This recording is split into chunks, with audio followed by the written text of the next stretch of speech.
Shalom saudaraku, berjumpa kembali bersama dengan saya Pendeta Jakob Setio dalam program Sapa Jemaat di Rumah. Mari kita masuk dalam hadirat Tuhan, kita berdoa mohon penyertaan dan berkat Allah dicurahkan atas kita. Bapa, kami menyerahkan waktu renungan firman Tuhan kali ini ke dalam tangan kasih-Mu. Mohon hikmat-Mu, mohon pencerahan daripadamu. Biarlah kami mengerti akan kehendak-Mu, supaya sepanjang hari ini menjadi hari yang diberkati, di mana kami boleh hidup seturut dengan kehendak-Mu. Berfirmanlah Tuhan, kami siap diberkati. Di dalam nama Yesus kami berdoa dan bersyukur kepadamu. Haleluya, amin. Firman Tuhan kali ini terambil dari Lukas 5 ayat 38. Lukas 5 ayat 38 berkata, "Tetapi anggur yang baru harus disimpan dalam kantong yang baru pula."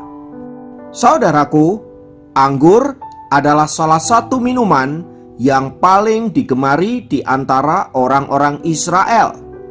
Minuman yang berbahan dasar dari anggur ini difermentasi sedemikian rupa sehingga menghasilkan sebuah minuman yang khas, yang sangat enak rasanya. Itulah sebabnya dalam pesta-pesta orang Yahudi, minuman dari anggur ini menjadi minuman favorit mereka. Dalam membuat minuman ini, saudaraku, biasanya mereka menyimpan anggur yang sudah difermentasi dalam sebuah kantong secara khusus. Kantong yang terbuat dari kulit binatang ini biasanya untuk menyimpan anggur yang sudah difermentasi dalam jangka waktu yang lama untuk menghasilkan minuman anggur yang sangat khas rasanya. Nah, untuk menghindari kerusakan dari kantong yang ada, maka anggur yang lama biasanya disimpan dalam kantong yang lama pula. Demikian juga dengan anggur yang baru, disimpan di dalam kantong yang baru pula. Sebab bila anggur yang lama disimpan di kantong yang baru, maka akan merusak hasil fermentasi itu sendiri. Demikian juga sebaliknya. Maka anggur yang baru ia harus disimpan di kantong yang baru. Apa yang tertulis di dalam Lukas pasal 5 ayat 38 di atas sebenarnya tidak hanya berbicara tentang bagaimana orang Israel membuat minuman khas dari buah anggur tersebut. Ini berbicara tentang kehidupan rohani orang-orang yang percaya kepada Kristus. Jika engkau pengikut Kristus, maka engkau harus meninggalkan pola hidup yang lama. Jika engkau mau mengikut Tuhan, maka engkau harus bertobat dari segala dosa-dosamu dan mengikut Dia dengan segala jalan-jalannya. Sebab bila kita masih hidup dalam pola yang lama, lalu kemudian kita mengiring Yesus, maka kita tidak akan pernah mengalami damai sejahtera. Itulah sebabnya mengapa kita perlu bertobat setiap hari. Kita harus terus-menerus mengalami perubahan demi perubahan, sampai kita benar-benar mengalami perubahan itu sendiri. Nah, biasanya momen perubahan itu dimulai dalam acara-acara khusus.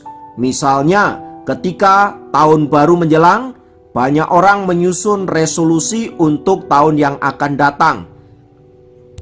Mereka akan membuat rencana ini dan itu agar ke depan hidup kita menjadi lebih baik.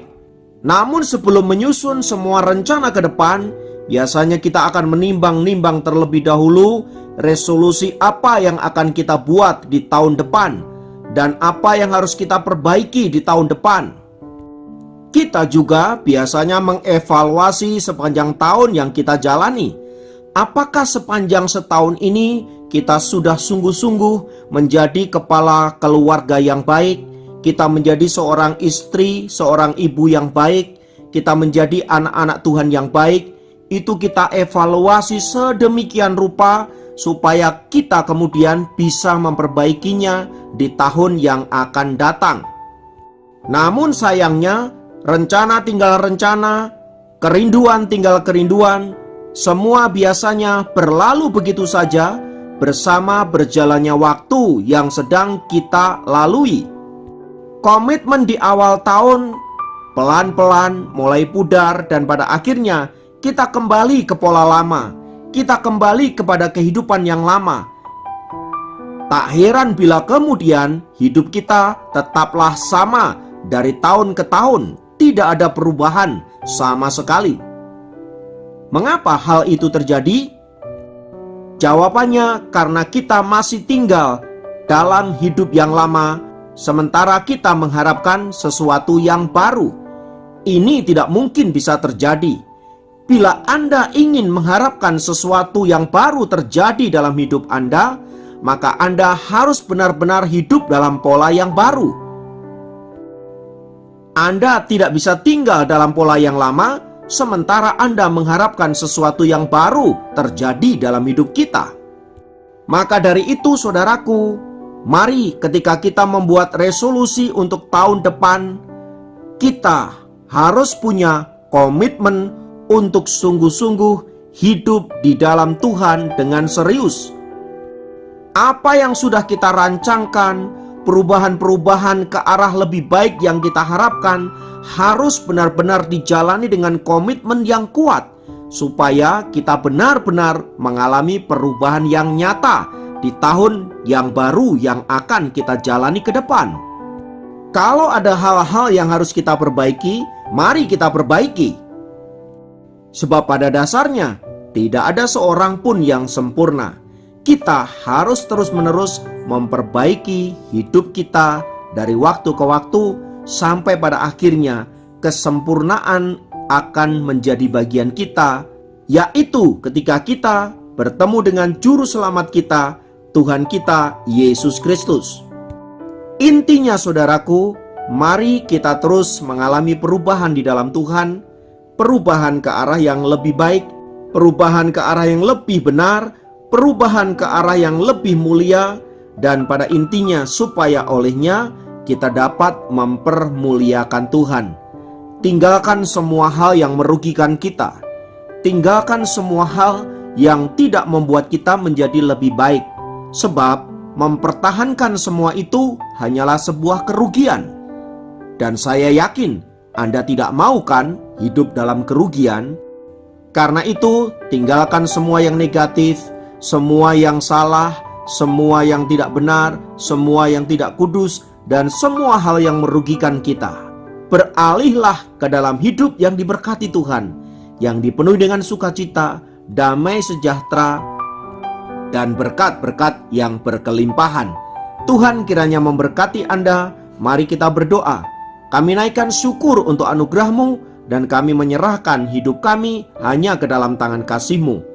Tahun depan sebentar lagi akan kami lewati, dan kami percaya bersama dengan Tuhan, Engkau akan memampukan kami untuk menjadi pemenang-pemenang di tahun yang akan datang. Bila ada hal-hal yang harus kami rubah, Tuhan, bantulah kami supaya kami menjadi lebih baik di dalam Engkau. Terpujilah nama-Mu kekal selamanya. Dalam nama Yesus kami berdoa, kami bersyukur kepadamu. Haleluya. Amin. Demikian program Sapa Jemaat kali ini. Sampai jumpa dalam program Sapa Jemaat yang lain. Tuhan Yesus memberkati.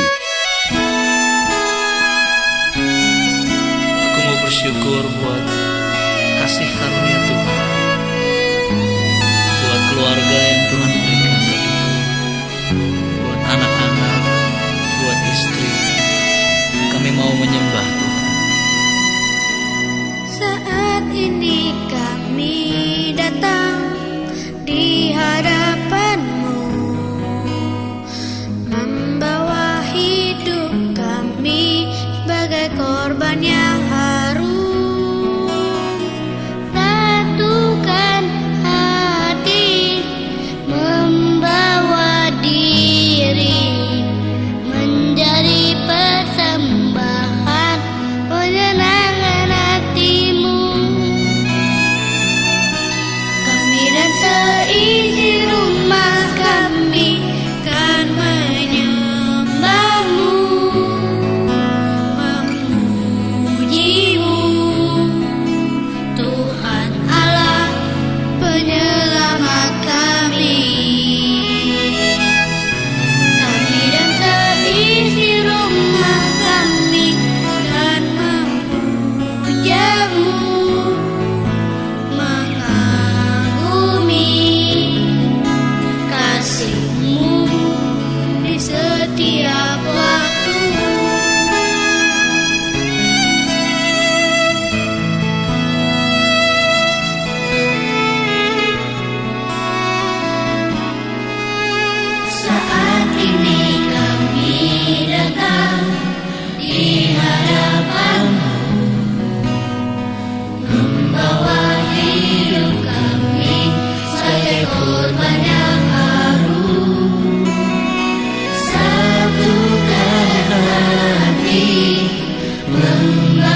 rumah kami kan menyembahmu,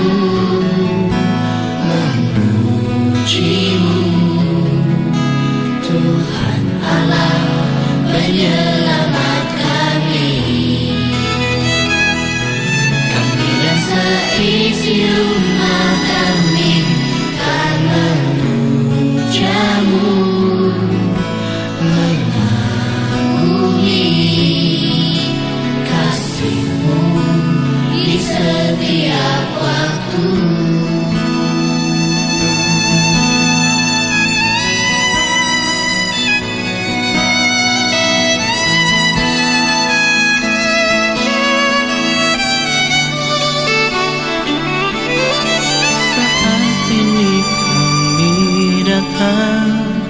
Di hadapan-Mu, membawa hidup kami sebagai korban yang harum. Satukan hati, membawa diri menjadi persembahan, menyenangkan hati-Mu. Dan seisi rumah kami kan menyembah-Mu, memuji-Mu, Tuhan Allah penyelamat kami. Kami dan seisi rumah kami kan memuja-Mu,